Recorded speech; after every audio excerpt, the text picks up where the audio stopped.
예배 성공자가 되기를 원합니다. 예배에 실패하면 다른 것도 실패합니다. 먼저 예배에 성공하기를 원합니다. 오늘은 마가복음 9장 30절에서 50절 말씀을 가지고 동력자 정신이라는 말씀으로 함께 은혜를 나누고자 합니다. 오늘 마가복음 9장 38절에서 50절까지는 세 가지 이야기가 있는데 서로 다른 이야기가 연속적으로 나오고 있습니다. 지난번에 예수님은 가이사랴 빌립보에서 자신의 순환에 대해서 첫 번째 예고를 하셨습니다. 그런 후에 갈릴리를 지나가시며 자신의 순환에 대해서 두 번째로 오늘 말씀하고 있으십니다. 우리 30절에서 32절 함께 읽어보도록 하겠습니다. 시작. 그곳을 떠나 갈릴리 가운데로 지날 새 예수께서 아무에게도 알리고자 아니하시니 이는 제자들을 가르치시며 또 인자가 사람들의 손에 넘겨서 죽임을 당하고 죽은 지 3일 만에 살아나리라는 것을 말씀하셨기 때문이더라. 그러나 제자들은 이 말씀을 깨닫지 못하고 묻기도 두려워하더라. 예수님은 제자들과 함께 갈릴리를 지나시면서 예수님 자신의 순환에 대해서 두 번째 말씀하십니다. 예수님의 가르침의 내용은 예수님이 돌아가심으로 끝나는 것이 아니라 반드시 부활하심을 분명하게 말씀하고 있습니다. 예수님의 지속적인 가르침에도 불구하고 제자들은 예수님의 이 가르치는 의미를 잘 깨닫지 못하고 오히려 두려워하고 있습니다. 지난번에도 말씀드렸다시피 이 유대 종말론을 어느 정도 알고 있는 제자들로서는 메시아이신 예수님이 죽는다는 것을 도저히 납득하기가 어렵습니다. 이해를 못하고 있습니다. 그래서 또 한편으로 그들이 두려워하는 이유는 예수님이 말씀하신 메시아의 모습과 예루살렘에 올라가서 예수님이 메시아로 등극했을 때 그들이 우의정, 좌의정, 이런 국무총리 이런 한자리를 바라보고 있었기 때문에 그들의 어떤 지위, 욕심과도 연관되어 있는 것으로 보입니다. 죽음과 부활을 통해서 하나님의 구속 계획을 성취하고자 하는 예수님의 계획과 제자들은 예수님을 따르는 사람들이지만 제자들의 생각은 서로 엇갈려 있습니다. 그런 후 예수님은 가버나움의 집에서 제자들에게 질문을 던집니다. 33절, 34절 읽어보시겠습니다. 시작. 가버나움에 이르러 집에 계실새 제자들에게 물으시되 너희가 길에서 서로 토론한 것이 무엇이냐 하시되 그들이 잠잠하니 이는 길에서 서로 누가 크냐 하고 쟁론하였습니다. 질문의 내용은 길에서 제자들이 서로 토론한 내용이 무엇이냐고 예수님이 물으십니다. 제자들은 이 질문에 침묵할 수밖에 없었습니다. 왜냐하면 예수님의 순환을 이야기하는 것이 아니라 그들은 누가 큰 자인지 거기에 대해서 논쟁을 했기 때문입니다.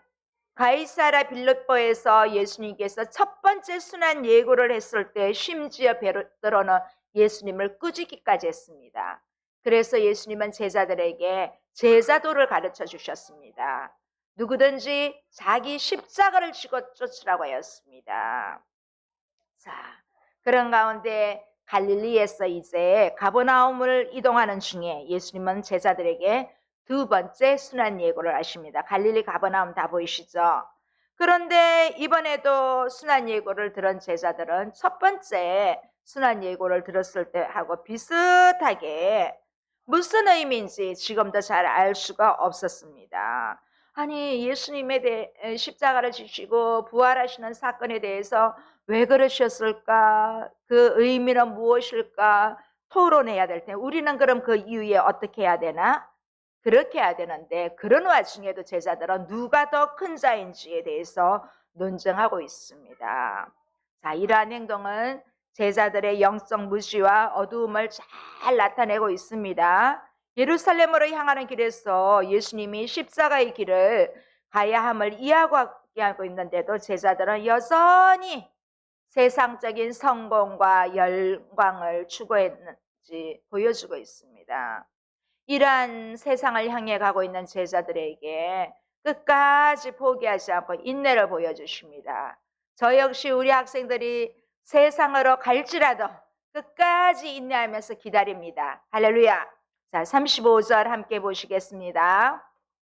예수께서 앉아서 12제자를 불러서 이르시되 누구든지 첫째가 되고자 하면 무사람이 끝이 되며 무사람을 섬기는 자가 되어야 하리라 하고, 자, 12제자를 불려놓고 첫 번째 가이사랴 빌립보에서 제자도를 알려주신 것처럼 오늘 두 번째 순환 예고를 하시고 난 뒤에도 예수님은 제자도의 핵심이 무엇인지 가르쳐주고 계십니다. 뭐라고 하십니까? 누구든지 첫째가 되고자 하면 무사람이 끝이 되며 무사람을 섬기는 자가 되어야 하리라, 이렇게 말씀하십니다. 예수님은 자신의 제자들이 추구해야 할 삶의 목표가 첫째, 꼭 1등이 아님을 말하고 계십니다. 마치 이 말을 잘못 이해하면 우리 모두가 1등이 되기 위해서 일부러 끝이 되어야 한다는 이야기처럼 들릴 수도 있지만, 그것은 예수님께서 가르치려는 진정한 의도가 아니고 예수님은 제자도의 정신을 말씀하고 계십니다. 성공이 아니라 섬김에 있다는 것을 강조하고 계십니다. 이러한 제자도의 가르침은 우리가 이제 다음 주부터 볼 10장에 예수님께서 친히 이 땅에 오신 것을 마가복음 10장 45절에 이렇게 말씀하고 있습니다. 함께 보시겠습니다. 시작. 인자가 온 것은 섬김을 받으려 함이 아니라 도리어 섬기려 하고 자기 목숨을 많은 사람의 대속물로 주려 함이니라. 이 말씀은 마가복음의 키포인트 구절이기도 합니다. 예수님은 제자도의 참된 원리를 설명하기 위해서 우리 제이처럼 어린아이 하나를 예로 사용하십니다. 어린아이를 예로 사용하십니다. 36절에서 37절 우리 함께 보시겠습니다. 어린아이 하나를 데려다가 그들 가운데 세우시고 앉으시며 제자들에게 이르시되 누구든지 내 이름으로 이런 어린아이 하나를 영접하며 곧 나를 영접하며 누구든지 나를 영접하면 나를 영접함이 아니요 나를 보내신 이를 영접함이니라. 자, 이렇게 사회적인 약자인 어린아이를 대하는 태도가 예수님에 대한 태도요, 동시에 예수님을 보내신 하나님에 대한 태도라고 가르치고 있으십니다.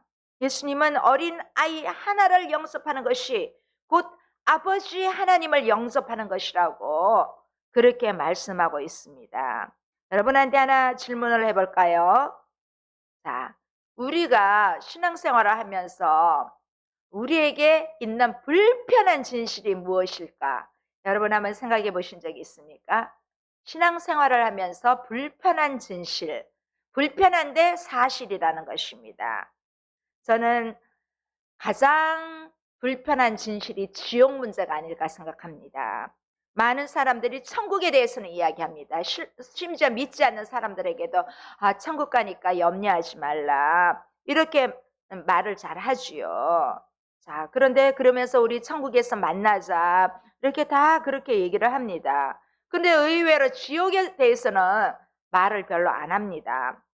그래서 이 지옥은 어쩌면 그리스도인에게 불편한 진실이 될 수도 있습니다. 그런데 왜 이렇게 불편한 진실이냐면 자신이 없기 때문입니다. 여러분은 지옥이 있다고 믿으십니까? 여러분, 지옥이 있다고 믿으십니까? 그렇습니다. 지옥은 존재합니다. 우리 예수 믿는 크리스찬이라면 지옥이 있다고 믿어야 합니다. 왜냐하면 성경에서 말하고 있기 때문입니다. 그런데 많은 사람들은 지옥은 없다고 하면서 누구든지 다 구원받는다, 그렇게 말하고 있습니다. 지옥이 어떻게 생겼는지 어떤 곳이 있는지 나와 있습니다. 오늘 본문에도 있습니다. 근데 이보다 더 디테일하게 설명할 수 있을까요? 지옥에 대해서 질문하는 사람들이 더러 있지만 우리는 이 지옥에 대해서 있다는 사실 자체를 부정하면 안 됩니다. 믿어야 합니다. 그래서 지옥이 존재한다는 사실을 분명히 선포합니다. 예수님이 지옥에 대한 이야기를 한 동기가 있습니다. 배경이 있어요. 그것은 앞서 말씀드렸지만 제자들이 누가 크냐고 다툼이 있었기 때문입니다. 바로 앞에서 예수님은 자신의 이름으로 어린 아이 하나를 영접하면 그것이 곧 예수님을 영접하는 것이라고 말씀하셨습니다. 예수님의 제자 중에 요한이 그 말을 듣고 난 뒤에 얼마 전에 있었던 사건을 가지고 예수님께 질문을 합니다. 우리가 앞서 읽었던 말씀 38절 말씀 다시 한번 보시겠습니다. 시작. 요한이 예수께 여짜오되 예수님, 우리를 따르지 않는 어떤 자가 주의 이름으로 귀신을 내쫓는 것을 우리가 보고 우리를 따르지 아니하므로 금하였나이다. 우리를 따르지 않는 어떤 자가 있다, 그렇게 말씀하고 있어요.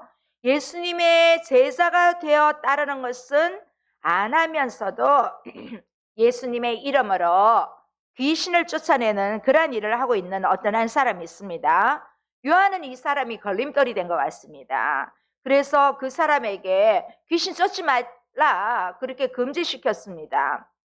요한은 왜 예수님의 이름으로 귀신을 내쫓고 있는 사람에게 더 이상 하지 말라고 했을까요?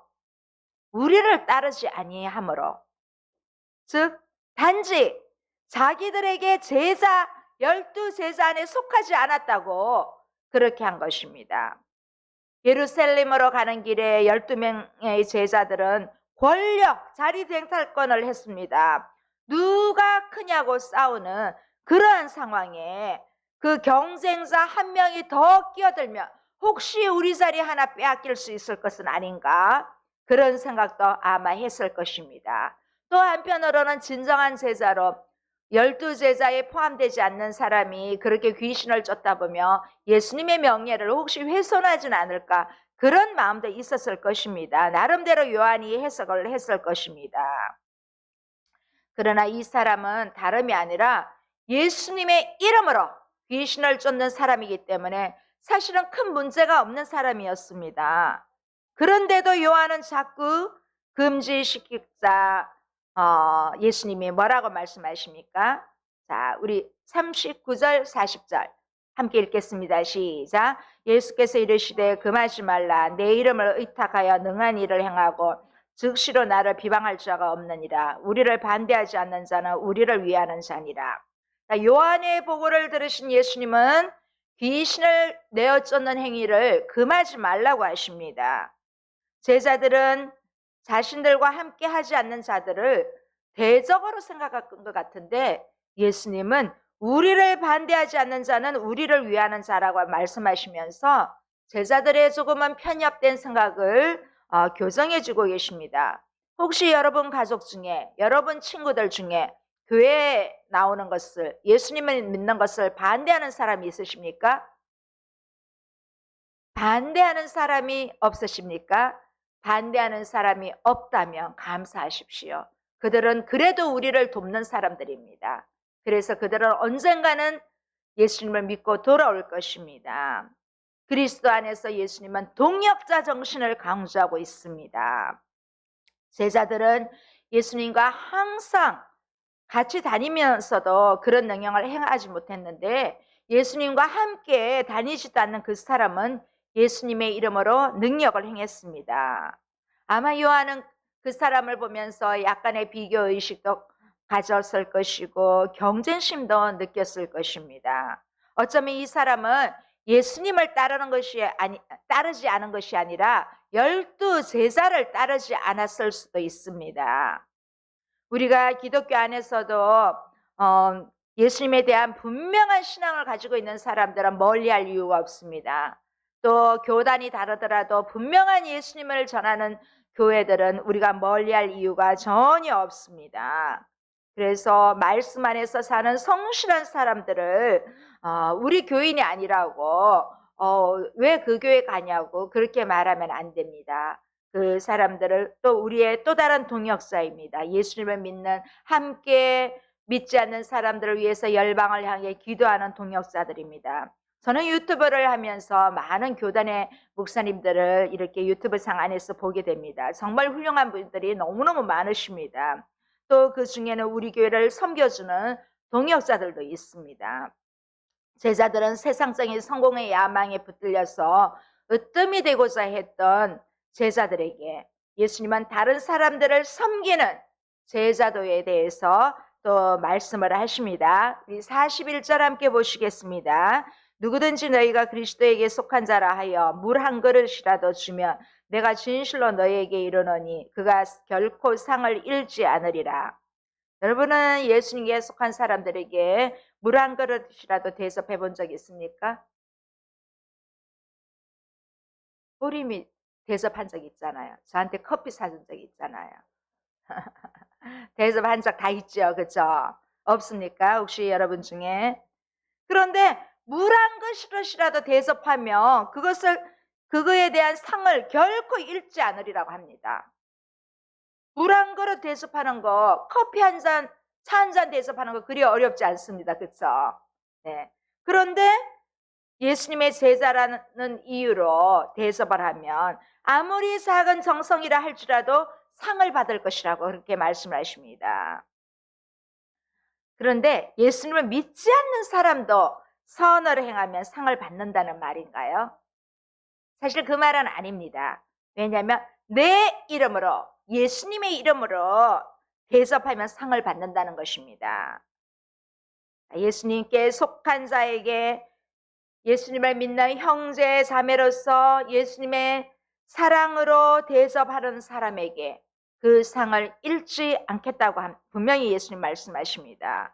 그래서 우리는 서로 대접하는 일에 힘써야 합니다. 대접하는 일에 힘써야 합니다. 왜냐하면 예수님이 그렇게 대접할 때 상을 잃지 않겠다는 말, 상 주시겠다는 말씀입니다. 우리가 남을 대접하는 이유는 다 예수님 때문입니다. 예수님이 나를 사랑하시기 때문에 그 사랑을 우리도 다른 믿지 않는 사람들에게, 또 다른 믿는 동역자들에게 그 사랑을 베푸는 것입니다. 그래서 예수님은 제자들이 동료 그리스도인들에게 행한 행동을 실족하게 하는 죄라고 아주 강하게 말씀하십니다. 우리 42절 보시겠습니다. 시작. 또 누구든지 나를 믿는 이 작은 자들 중 하나라도 실족하게 되며 차라리 연자 맷돌이 그 목에 매어 바다에 던져지는 것이 나으니라. 여기에서 나를 믿는 이 작은 자들이란 예수님을 믿는 하나님의 모든 자녀를 말하고 있습니다. 우리 교회, 우리 주변에 있는 사람만이 아닙니다. 우리 모두 예수님을 믿는 하나님의 모든 자녀를 말하는 것입니다. 그래서 예수님을 믿는 사람을 대접하고 사랑을 받는 길은 이렇게 베푸는 것은 영원한 상을 받는 길이 되고, 또 반면에 한 명이라도 실족하게 만드는 것은 영원한 형벌을 받는 길이 된다는 것을 우리 여기 말씀에서 볼 수 있습니다. 여기 보면 실족하다는 단어가 있는데, 이 실족하다는 단어는 믿음을 잃어버리다 이런 의미가 있습니다. 서로 믿는 사람끼리, 서로 우리 교회에 나오는 친구들끼리, 또 우리 교회는 아니지만 다른 교회에 나가는 친구들께 어떻게 대하느냐 하는 것은 정말 중요한 것입니다. 진심으로 믿는 사람의 믿음을 잃어버리는 경우가 그래도 덜합니다. 진심으로 예수님을 믿는 사람은 자신의 믿음을 지키려고 늘 노력하기 때문에 잃어버리는 일은 거의 없습니다.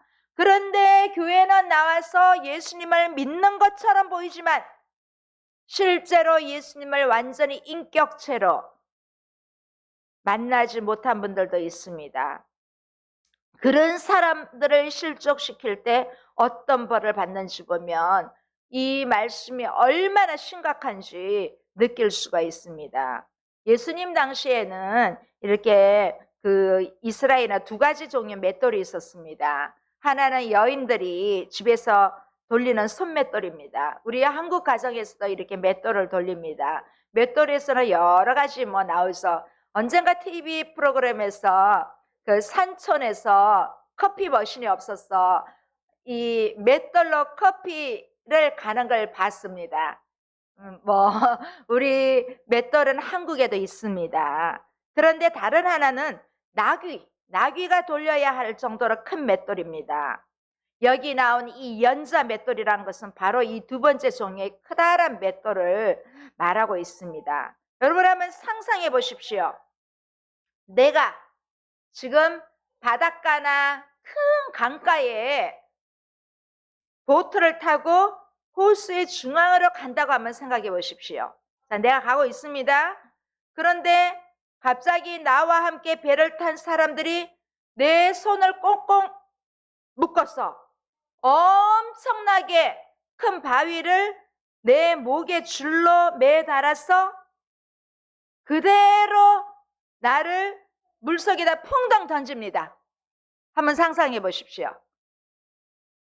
물 위로 다시 올라올 희망이 있습니까? 돌아올 수 없습니다. 올라올 수 없습니다. 이 연자 맷돌을 목에 달아서 바다에 던진다는 것이 바로 그런 것입니다. 살아날 가망이 거의 없습니다. 죽음입니다. 이 연자 맷돌을 달고 목에 걸고 바다에 던진 것은 고대 그 팔레스타인 지방에서 행해지던 사형 방법 중에 하나였습니다. 무덤에 장사 지낼 수도 없는 죽음이기 때문에 가장 처참한 죽음입니다. 이 이야기를 통해서 예수님은 동료 그리스도인들에 대해서 제자도의 정신을 지속적으로 강조하고 있습니다. 예수님을 믿는 다른 사람을 실족하게 만들어서 믿음을 떠나게 하는 이처럼 심각하고 큰 죄는 없다는 것입니다. 엄청난 큰 죄라는 것입니다. 나는 내 삶에서 다른 형제 자매가 실족하게 한 적은 없습니까? 여러분의 친척이나 가족이나 또 친구들 중에 이렇게 한 적은 없습니까? 마음이 잠시 상한 정도가 아니라 교회하고 완전 담을 쌓아버리게 한 그런 적이 없으십니까? 만약에 그런 적이 있다면 지금 빨리 해결해야 합니다. 먼저는 하나님 앞에 회개하고 그 사람한테 정중하게 사과를 해야 합니다. 그렇지 않으면 예수님은 연자 맷돌을 목에 메고 바다에 던져질 것이라는 엄청나고 큰 심각한 죄로 그렇게 규명하십니다. 다른 사람이 죄를 짓도록 만드는 것은 죄의 심각성을 지적하신 그 예수님은 자기 자신에게 이제 남에게 죄를 지은 심각한 그 정도를 말씀하셨다면 이제는 내 자신에게 스스로 죄를 짓게 만드는 것에 대해 심각성을 말씀해 주고 있습니다. 우리 43절에서 47절입니다. 함께 보시겠습니다. 시작. 만일 내 손이 너를 범죄하게 하거든 찍어버리라. 장애인으로 영생에 들어가는 것이 두 손을 가지고 지옥 곧 꺼지지 않는 불에 들어가는 것보다 나으니라. 만일 내 발이 너를 범죄하게 하거든 찍어버리라. 다리 저는 자로 영생에 들어가는 것이 두 발을 가지고 지옥에 던져지는 것보다 나으니라. 만일 내 눈이 너를 범죄하게 하거든 빼버리라. 한 눈으로 하나님 나라에 들어가는 것이 두 눈을 가지고 지옥에 던져지는 것보다 나으니라. 자, 예수님은 우리 인체 손과 발과 눈이라는 범죄할 수 있는 요소를 소재로 계속해서 교훈을 해주십니다. 실제로 손을 자르고 눈을 빼고 발을 자르라는 것은 아닙니다. 근데 사실 그렇게도 있습니다. 그런데 예수님은 손과 발로 죄를 지으면 실제로 다 찍어버리고 그 눈으로 죄를 지으면 실제로 다 빼어버리라는 그러한 말씀이 결코 아닙니다. 만약 우리 자신을 보십시오. 우리 눈과 손과 발이 죄 지을 때마다 다 이렇게 찍어버린다면 어디 우리 손과 눈과 귀가 남아있을 턱이 있을까요? 이 말씀은 그 정도로 죄가 심각하다는 것을 예수님께서 지적하고 있습니다. 성한 몸으로 지옥을 가는 것보다 몸의 일부가 없이 장애를 가지고 천국에 가는 것이 훨씬 낫다고 하는 것입니다. 이 말은 결국 지옥이란 것이 너무나 무서운 곳임을 알려주고 있습니다. 이 지옥이라는 단어는 게헨나 이 말은 히브리어 흰놈의 골짜기라는 말로 예루살렘 외곽에 있는 곳입니다.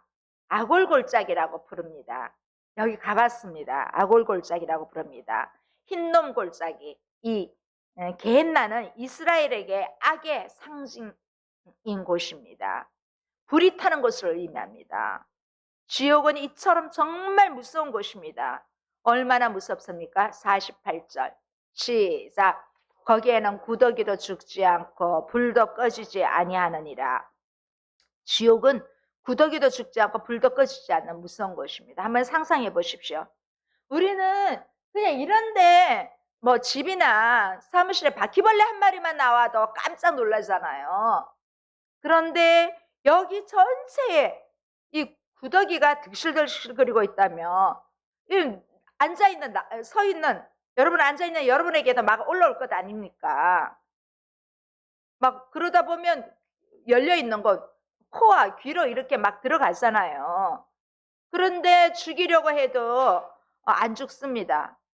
또 불이 너무 뜨거워서 불을 끄려고 아무리 물을 붓고 이렇게 부어도 꺼지지 않습니다. 정말 괴롭겠지요. 한번 상상해 보십시오. 여러분, 성경은요, 우리 사람이 죽으면 갈 데는 두 곳입니다. 천국 아니면 지옥입니다. 그 중간은 없습니다.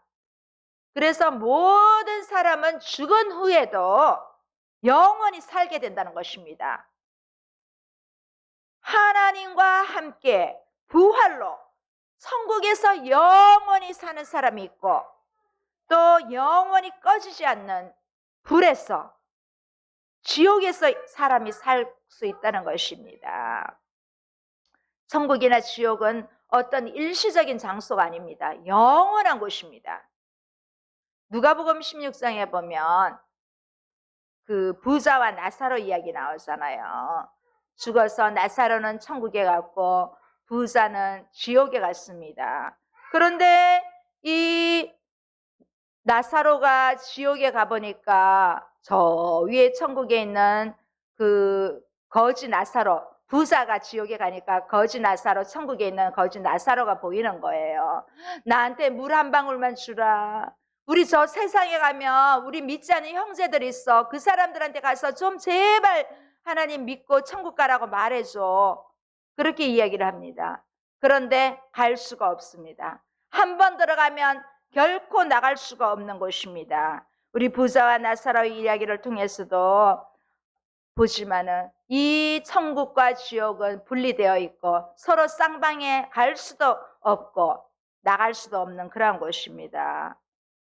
그래서 이 지옥이란 곳은 한없이 괴로움을 당하는 무서운 곳입니다. 그래서 예수님은 성한 몸으로 그 무서운 지옥에 가는 것보다 하나의 팔이 없더라도 장애를 가지고 천국에 가는 것이 훨씬 낫다고 그렇게 예수님은 말씀하십니다. 이렇게 무서운 지옥 얘기를 하신 예수님은 소금에 대한 이야기를 하시면서 마가복음 9장은 끝이 납니다. 49, 50절 함께 보시겠습니다. 사람마다 불로서 소금치듯 함을 받으리라. 소금은 좋은 것이르되 만일 소금이 그 맛을 잃으면 무엇으로 이를 짜게 하리요. 너희 속에 소금을 두고 서로 화목하라 하시니라. 자, 소금을 넣은 음식물이 오래갑니다. 그래서 장아찌들이 오래갑니다. 장아찌들이 소금을 많이 넣지요. 우리가 말씀을 받아들이지 않고 여전히 죄악된 삶을 살아가면 그치지 않는 지옥불에 결국 우리가 심판을 받을 것이라고 예수님은 경고하십니다. 우리는 세상의 소금입니다. 우리가 지난 한 해 마태복음 5장 13절 말씀으로 우리가 소금과 빛이 되어서 착한 행실로 복음을 전하자고 얘기했지요.